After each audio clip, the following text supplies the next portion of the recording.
Initially distributed in serialized structure over several years during the 1870s, before at long last being distributed as an entire novel in 1878.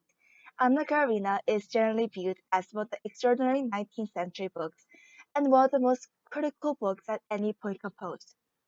Through the lives of a more distant family of Russian nobles and their overabundances, issues, and different battles, it investigates the extraordinary changes happening in Russian culture, just as each of the subjects, for example, love, marriage, desire, and passing.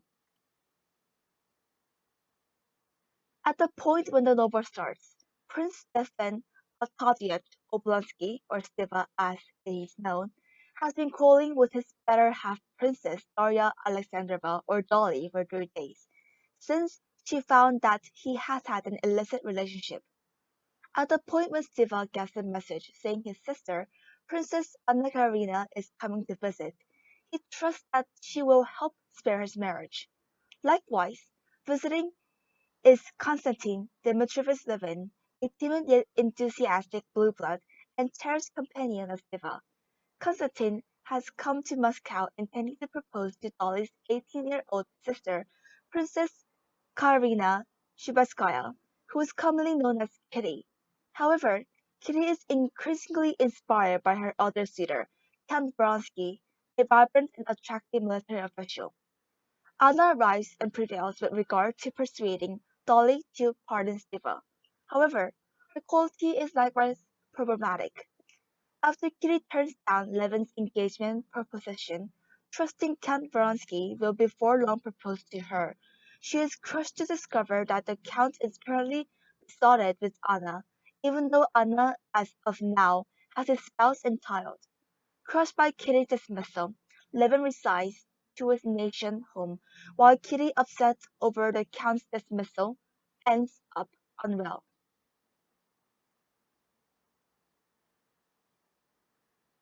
Anna leaves Moscow to come back to her significant other and younger sister in St. Petersburg, however, is thrilled by Vronsky, who admits his affection for her.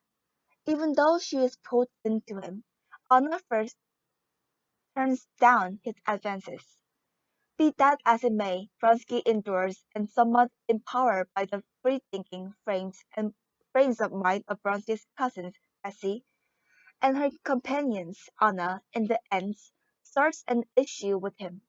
Although Anna's better half, Count Karen, cautions her that she is causing Busby tidbits and outrage by demonstrating an excess of enthusiasm for Vronsky, she is effectively ready to persuade him that such tattle is unwarranted. Notwithstanding, after Anna witnesses, Vronsky accidentally caused the passing of a steed he was riding and bothered that she is conveying Vronsky's kid, Anna, in the end, amidst the undertaking to her better half. Karen requests that she end it before it brings about any more embarrassment. In the interim, Kitty moves to a German spa with an end goal to shake her burdensome disease and endeavors to deny her sexuality by getting to be devout and ardently religious, even though she, in the long run, expels this way as tricky and comes back to Moscow. While she is there, she is seen by Levin, who had endeavored to divert himself by dealing with his domain, yet is currently reminded that regardless he adores her. Afterward, the two accommodate and consent to wed. Back in St. Petersburg, Karen at first will not end his marriage to Anna, taking steps to remove her child on the off chance that she doesn't cut off her association with Vronsky. At the point when Anna cannot, Karen interferes to start separately from procedures, however, inevitably surrenders this when he discovers that a modeled birth has left Anna genuinely unwell. At what gives off an impression of being her deathbed, Caroline excuses Anna Bronsky, a demonstration of decent liberty that profoundly humiliates Bronsky, making him interfere suicide. Be that as it may, he endures, and after Anna recuperates, they flee to Europe together.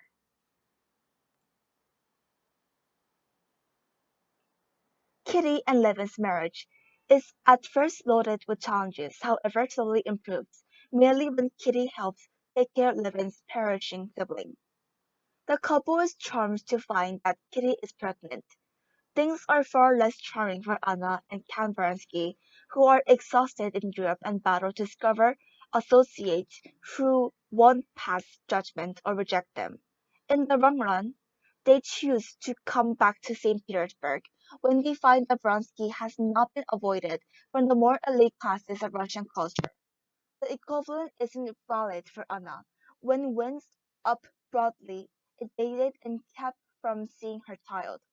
Things reach a critical stage when Anna interferes to go to the performance center, yet is violently and freely disgraced by old companions. Attempting to keep up their relationship even with such weight, Anna Vronsky leaves St. Petersburg to remain at Vronsky's Nation domain. In any case, when Dolly visits Levin's home and after Vronsky's, she discovers the two couples unrest. In a humiliating scene, Levin discharges a visitor from his home since he was playing with Kitty while over in the wanton extravagance of Vronsky's house. Anna is getting to be edgy to keep up her excellence and frantically desirous about Vronsky doing something besides investing energy with her. At the point when, for their very own fluctuating reasons, the characters all transition to Moscow, Levin is before long drawn into the free, undermining way of life of the city and contends with Kitty about him visiting, and perhaps going gaga with Anna. Nonetheless, the two accommodate, and Kitty brings forth a child. Seva endeavors to persuade Karenin to give Anna a chance to have a separation, yet he won't. At last, Anna presently depends on the morphine and persuaded her association with Vronsky is dim, tosses herself before a train and passes on. In the previous segment of the book, the restless characters start to get the pieces. Caroline receives Anna and Vronsky's type while Vronsky himself, now self-destructive, volunteers to battle in the Russo-Turkish War. Levin, his disclosure, and comes back to the Christian qualities with which he was raised. He currently comprehends that, even though people will consistently make blunders, he can participate in any case endeavor to carry on with a decent life as free from narrow-minded wants as could be allowed.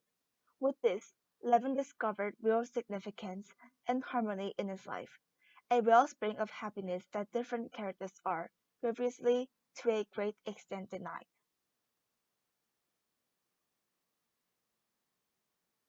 Thank you for listening.